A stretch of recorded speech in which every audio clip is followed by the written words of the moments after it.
Mekiras side glass ta haifet yenglubani. Nupa ama matung inarakpado ubada chingnarak tawna yengduna lay. Nupado ure khangkhre haiba khanglibani. Adubu ma kaisu na chunglude adumak inare. Mekiras gari do lambi matai oirap khamduna lay. Maningda inarak lamba nupado gari thawgalakduna Mekiras ki nakan oirap khamlaga Mekiras tana bagi mawongda nangna khangningi ba uningliba pot singdugi maramda khangninglade aigi tunginaro. Wahai si ka khairamlaga gari do thawgatkre. Mekiras WakhaL nga khanchana duna lay. Ngangla iba wasi kaino haibagi mawongda amuksu chingnaba phawribani. Paikhombagi mi oiramgadra haina. Adubu ma thoina khantharuba tawde. Gari do start tawduna nupado gi matung adumak inare. Nupado nokfet tawre maithongda. Aduga gari do yum amada thausinkre. Mekirasu dumak matung inay. Nupado gari do khamlaga manung changke. Mekirasu gari do khamlaga matung inaduna lay. Manung do imam mami. Nungshagi mangal khasik ti uba phangi. Mafamdudagi hena uba phangde. Nupado room amada changkre. Mekirasu inaduna room duda changlay.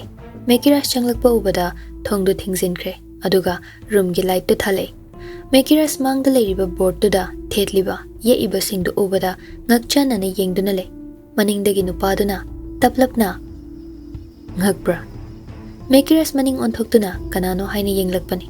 Sakfamdu udri khangsu khangdriba misak ama oirare. Ngakano. Ay nang butirakpa kuirabani. Karige. Pau khra haige tawbani. Nafamdasu bod khra sinaramge tawb.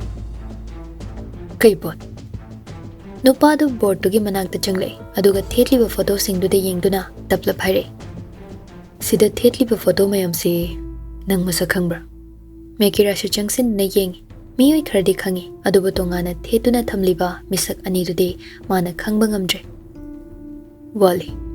Makhoi gi matam wali. Sanariba lilade makhoi nani. Kari. Kari karamba lila. Hauzik sanariba lila. Nang nainingi sa kaino ay bhab taba ngamdre. Wahai amada anthok na bhab ta kidreda. Mekiras kumlakte. Nupado da munna yengduna adumaklay. Nupado wa makha taraduna. Sida tariba sakta mayam si lila sida yauriba ngaktani. Maruina sigi misak anisini. Marak sida paikhombana pangthawna fuduk jaduna masabu awa famda tahanjaban. Mahagti khangjaban ate. Si mayam si. Masa maksung amgadawriban. Nangbu thajabrani. Paikhombana sigumba thabak kama tawrakani haiba. Mekiras thazadi haibagi mawongda mangakto haire. Nupado adumak makha taraduna. Aduni. Khallumun. Paikhombabu imung yamling na horakpa miru. Hauzik khra safare haibagi wani. Maduna hikta ningkhai khay sanagi tangbal da fambadi natrina. Mekiras na. Koitho laibai saru hainingba wadu kaino haibado. Phazana marik chumna haro. Nupado maningda lairiba table machadu ki manakta changlay. Aduga table dugi drawer du chingthoklaga manungdagi pen drive ama lawthoktuna Mekiras ki manakta lay. Mekiras pen drive tuda munna yengduna lay. Nupado pen drive to Mekiras ta pire. Mekiras ingangakna. Kaino sibo? Nangna chahi kaya changkhay thiriba dunine. Nangdi karamna? Ay loy makhang. Nangna chatpa mafam khuding ay ado makina duna chatpani. Karige. Aiso nangi na ting pangningban. Fong na pangba yadabagin. Makoy na aigi pamda sigi potse lay kangbadagi ay buse na bahoraklabani. Ay shuning temgedum na tawkibadari kanduna isa siraso na famda potsakse. Sinaramge kanbagi akiba layta nangi na nagtafong na laibasini. Mekiras tining tem haiba wahay sida amuk kahena ngakre kamdaw na kangliba ning tem pala ibagi maram sinade shoyda na maram kradi kanglamlani kangi. Ningtem kangbro. Kangi. Kamdaw na. Hauzik adugi matam nade. Ay nangwanda wa hairamge. Muna daw. Mekiras nupado gi matawdu ngakna yengduna lay. Kari wa hairakani khanduna tumin na layri. Nupado nakanda layriba thongnaw da haifet yengi. Aduga makonsilaktuna wadu makha tare. Aina piribasina makoy singbu nangna kayshu dandi piba ngamla. Aina nangwanda piribasidi shupnagi wahawdog. Si korta puthoklaga moibu na khoina phaba yar. Ningthemna nangonda piramliba mafamdo maduda chatuna thigatbaw natrabadi makhoina phangkragani nakhoi gi sonthagi ba matangda makhoina ojaba lograni meki khumde tumina taduna le nupado taha taha nang hawre matagum wadu makhatare potu dare koina hariba mafam singdu dale aidaki matung dabadi nakhoina thiso hariba lam ahumdu gi ching mathakta piktak to sang macha macha leramgani sang macha dugi manungda chang aduga cross mark leiriba aduda foot mari muklu thana tawraga yeng maduda shoidana leramgani potcha koina leramoi chewang oina maye khara iduna yaramgani potto mafam amatangda phangani kupthana chekshina thabak singse do aduga madu wado haiba loiba nangdre thongnau maya oirapna nongmai makhol amatare Mekiras no may makhol duda nakanda haifet yenglubani nupa ama Mekiras na yenglakpaduda konglay thuna mafam dudagi thokre tanaruge khanbani adubu ma wari duna thawai yawhankre amuk onchilakpadade nupa du leiramdre Mekiras ngaklap haifet nak oyeng khongthang thangge haina tawrakpada makhong duna pot ama kawbagi mawong manbaduda leimaida karino haibagi matawgum yengthare leimaida nupa ado I mathakta yataduna leirambadu ubada ngakpana masadu pik thankre pakhatna makhada famthare aduga nupa dugi mamaiduda haifet thaduna yeng nupa du me hul yaudre Mekira spend dabana masadu mai hore chetkriba misaktugi matung inaruge haina khanbani adubu fanglaroi khanbana ma upai leitre hawatuna room duda kari kari lei haina yeng table dugi drawer du chingthoklaga yengbani kashu ahenba yawramde paper khar yawrame Mekiras paper singdo hangdok tuna yengi adubu karisu phangde upai leite leimaida tariba nupa duda haifet yengle aduga khonglei thuna room dudagi thoklaktuna gari do start tawduna mafam dudagi muk thogle Mekiras thoisnagi manakta chetke haina khanduna thoklakpani adubu chetre ma upai leite hospital da muk hanjile roger bu koi thi oti changki bana muk leiramdre Mekiras phone tawduna mani tomba bu kawi mani tomba so adumak thuna lai hobe hospital da lagduna roger ki room tamna kakhale Mekiras te laptop tumaga tominna unglaga famlaga le mani tomba changsinduna kidore hebno nangna thuna la ugai na do kidore ba aduga masu laptop tuda haifet chep thaduna yengle mani tomba screen da thokli bado munna yengi munna ani do wa gari sungangna de tumin magi thokpa yengduna leine video du loirakpada nupi magi khonjel da kaptuna Aina na khoida kari akaiba tawkrabagi kaigino noina asuk minungsi yaudrisibo aiba thadokpiyo ai umda chetke ai bongda thadokpiyo ba nupa amana minungsi leitana nupi dugi masamdu chetna paisile napa dugi haktakta nafamda china sibibani aina haiba tadrabadi waje daridana upai leitine tanjaduda nupa amana asida kana nam leini Asi haiduna mayamdo chenthore matangduda video du loisankre mani tomba ngakna kaidino nupa mana pirambani kana nupa Mekiras wari singdu mani tomba dalire mani tomba wari du munna tai WakhaL choi thokte Mekiras tablapna nangai khalli mane mani tomba ngahak tuminna leiruraga wadu makha taraduna haire mafamduda chetlaga yengubana phadro Sintoise yan laktabasida ai tawfam ama khangdre Roger sinaramase ibani thabak bangthokse thuna tawdradi masidi beragani mina hankinini adudi mafam ahumdu yarade masi chetpa ngamgadra kaidinoda ngamoi ibani na mafam amada chetlaga atopa mi kharana mafam amamamda thase lengang singdagi thazaba mi dayo nangna thazare khanba mida Mekiras mani tombagi waduda haifet yengle wahi kharaduda bhab ta khrabani hainingli ba se karino haiba Mekiras tumina muk famlagale tanjaduda phone do ring khingle kanano haina thangatuna yeng screen duda thokle iba mingdu ubada Mekiras tin thabatawda call du fat paikhatle Alex na sir henbi yumsi later karam kanda marang phawbadi adumagle hobani nakoy hala bro Rishina washroom changni haiduna ibani ngakti chalo Mekiras hawale khonjel du khaje kankhatlaga Tabak ama sinaba phao phajana tawba ngamdaba to lukhada gari do thodargane natomda sijako wahai se hairaga kol do bat kak thatle mani tomba taplapna kudore henbi do mayum thado ga chakre mani tomba khanbaga tawrakpaga manarakpaduda masado tawfam ama khangdre tumina manglaga famlaga leikre anima Roger oti dagi thoklaktuna sinthoibagi manakta lai nungaitana pendana sinthoibagi manakta famthai aduga taplapna Yandaro kidoke nang yaudabada thabak mayam se makata nam ta pangthokpa yadre Roger sinthoibagi makuttu chetna paisele aduga haifet khunamduda nanduna leiri oi thangba makutto khasik khasik lengle Roger mami sami oi Roger fukhagatuna sinthoibagi masaduda haifet yeng atopa ihenba ahongba leite aduma khamu hamuni ngai hak leramlaga Roger do room dagi thoklakpani mana thoklakpada mani tombana hobe hobe chetkibaga mapa chanare kaidano mani tomba hobe hobe kum thakre khonjal do dikhase khauna khumlami thabak nei thabama Roger chetkriba mani tombada ngaklap yengduna lehawe Roger do magi room da muklai Mekiras bed to the famlaga laptop to da adumak yengduna lerambado over the mani se kai chelino da mabung si duty off le haidai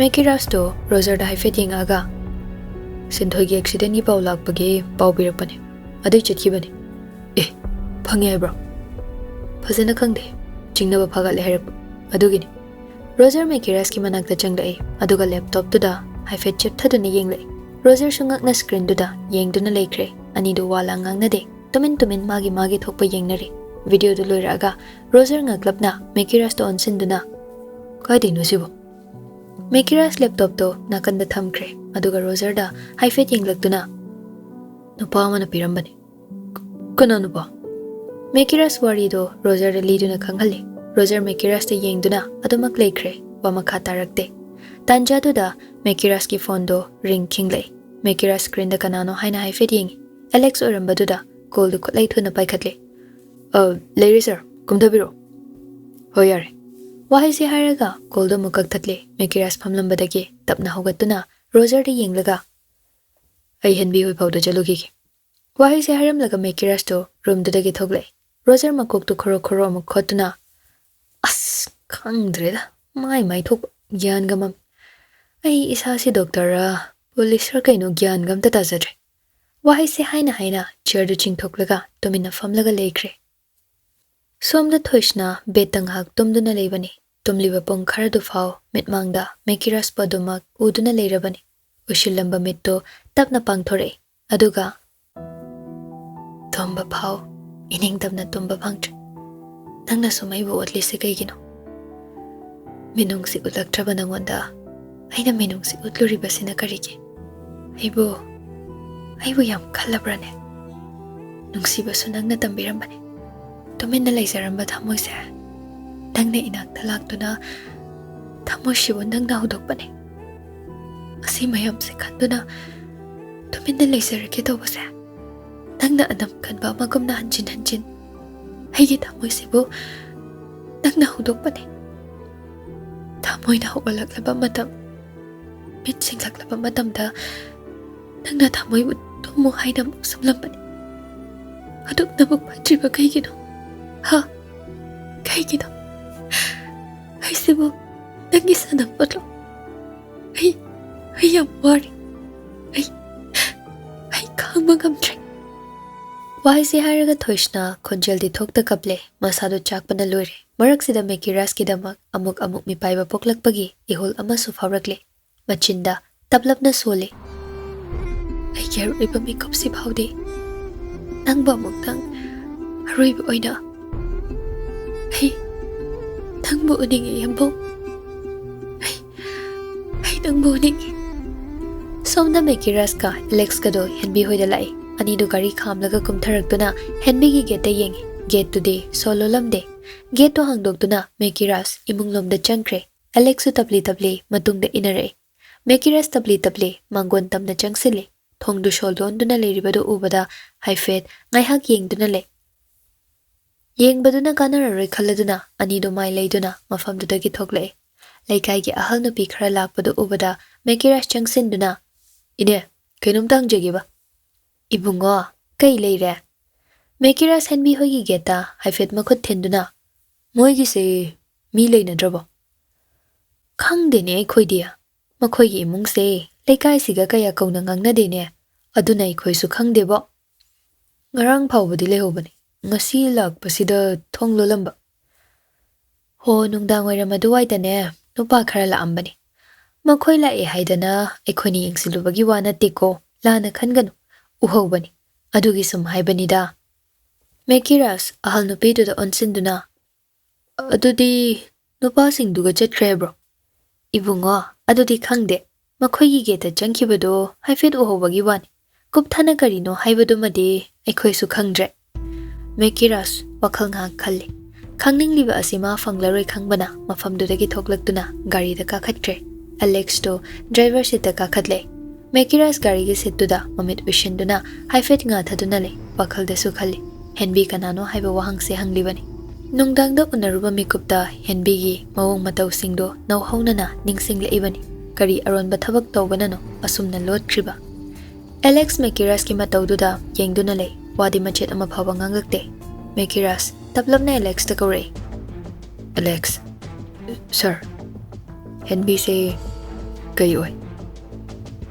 Alex ngaklap Mekiras ta yengle. Mekiras ti adumang umit ushinduna le pangthorakte. Mekiras ki wahangduda Alex ngakpana loikrabani. Henbi ki matangda ma kari su khangde. Mekiras na yengsillo kupna seno haiba yathang asi phangbagi matangai fadana chatlibani. Kay bu sir. Mamito tapna pangthorai Mekiras aduga Alex ta haifet yengaktuna. Hairone. Henbi kayoy ba mali. Alex khangde haibagum mangakto hairai. Mekiras nga tharambado tapna muk hawgatuna phammi. Mityeng nayeng mataw. Ahum sina hujiktada WakhaL ama khalhanbagi machagoy. Alex khomde tumin taduna le. Mekiras wado makha amuk tare. Nangsu khalluni. Ai wa hairaki. Lei khidraba mapuroi bagi maramda panbada khasi koirasu pukning wabagi mataw udlakadabani. Udloidrane. Confirm kangde. Kyan menam tade. Amaso panglamda lamsale. WakhaL se pattaba ngakta khali. Afaba khallu haiba yadre. Ai gyan tade. Mekiras tumin amuk laikre. Alex tungai hak mawong matawdu yenglamlaga gari start tawduna thawba hawi. Mekiras na sangai hospital da gari do thaw haiduna gari do adom da thore. Gari do get maya adwaida khamduna le. Mekiras hospital manungda changlai tabli mathakta kakhatuna. Thoisnana leiriba room adugi manak oirap leptuna le. Thongjin maya duda ngaihak leptuna le. Masado thakatpa pakhatpana su yomlabani. Kari wahi hairakani. Tathi cherakadra haibasina mang thaduna leikre. Tathi nganglasu sauraroi. Masana lanbani. Dandi masana fangfam thoi haina khanduna manungda changlage khanduna thongdu nok tawi. Anirak tawra phawba thongdo hangdoraktabaduda Mekiras masado ipa pakhatkre. Ahumrak suba thinbada thongdo tablap hangdore. Roomgi thongdo hek hangdorakpaga roomduda leiriba miyoi shingdo kapluba manba sakfamda lei. Mekiras mataw shingdo ubada masado ithak thakatkre. Pakhatpa mipaibana pik thalle. Roomdugi manungda phawba makhongdo thangjinba ngamdrabani. Tanjaduda nurse nupi malaktuna. Patient gi miyoi malaktuna sign dobiraro. Aduga masasi lawba yarani. Mekiras wahaiduda ngakna maning onthore. Aduga tanik pa khonjelda nurse nupiduda onsinduna. Kay hakchan. Karamba kanage. Nurse nupidu taplapna. Asiba hakchangni. Mekiras masado khongdagi ton phautu jungkre. Lengani otkani haiba ma khangdre. Nurse nupidu mai leiduna chatpa hokrabani. Mekiras taplapna. Kaida lehoy. Nurse adu chatlambadagi mamaido haifet leisilei. Aduga oti mamangda. Wahai se haramlaga nurse adu chatkre. Mekiras taha oti romda khonglei thuna lai. Oti gi nakan oirapna angobana kuptuna leiribadugi manakta tapli khongthangdu thangle. Mekiras changsiluba ngamde thangliba khongthangdu phau phajana thangba ngamdre. Makhongdu lawshinaduna floorduda tushili. Mayamdu matawduda haifet yengduna le. Nupa ama changlaktuna Mekiras bu hawgatbi. Mekiras tapna hawgatuna lai ꯑꯗꯨꯒ ꯅꯥꯀꯟꯗ ꯕꯦꯠꯇ ꯑꯉꯧꯕ ꯐꯤꯅ ꯂꯩꯇꯦꯡꯗꯨꯅ ꯂꯩꯔꯤꯕ ꯃꯤꯁꯛ ꯑꯗꯨꯒꯤ ꯃꯅꯥꯛ ꯆꯪꯂꯛꯇꯨꯅ ꯂꯦꯞꯇꯨꯅ ꯂꯩ꯫ ꯃꯈꯨꯠ ꯑꯅꯤꯗꯣ ꯊꯥꯡꯒꯠꯇꯨꯅ ꯌꯦꯡꯕ ꯉꯝꯗ꯭ꯔꯦ꯫ ꯃꯁꯥꯗꯣ ꯁꯣꯔ ꯏꯐꯨꯟ ꯐꯨꯡꯒꯠꯈ꯭ꯔꯦ꯫ ꯑꯗꯨꯕꯨ ꯌꯦꯡꯗꯕ ꯌꯥꯗꯦ ꯈꯟꯗꯨꯅ ꯇꯞꯂꯞꯅ ꯈꯨꯝꯖꯤꯟꯗꯨꯅ ꯂꯩꯔꯤꯕ ꯐꯤꯗꯣ ꯍꯥꯏꯐꯦꯠ ꯆꯤꯡꯊꯗꯨꯅ ꯌꯦꯡꯉꯤ꯫ ꯃꯗꯨ ꯎꯕꯗ ꯃꯦꯀꯤꯔꯥꯁ ꯀꯣꯛꯇꯒꯤ ꯈꯣꯡ ꯐꯥꯎꯕ ꯇꯨ ꯆꯨꯡꯈꯤꯕ ꯈꯪꯍꯧꯗꯦ꯫ ꯃꯁꯥꯗꯣ ꯈꯣꯡꯐꯝ ꯑꯅꯤ ꯑꯍꯨꯝ ꯃꯅꯤꯡꯗ ꯍꯥꯏꯐꯦꯠ ꯍꯜꯂꯤ꯫ ꯃꯆꯤꯟꯗ ꯇꯞꯂꯞ ꯁꯣꯜꯂꯤ꯫ "ꯁꯅꯥ,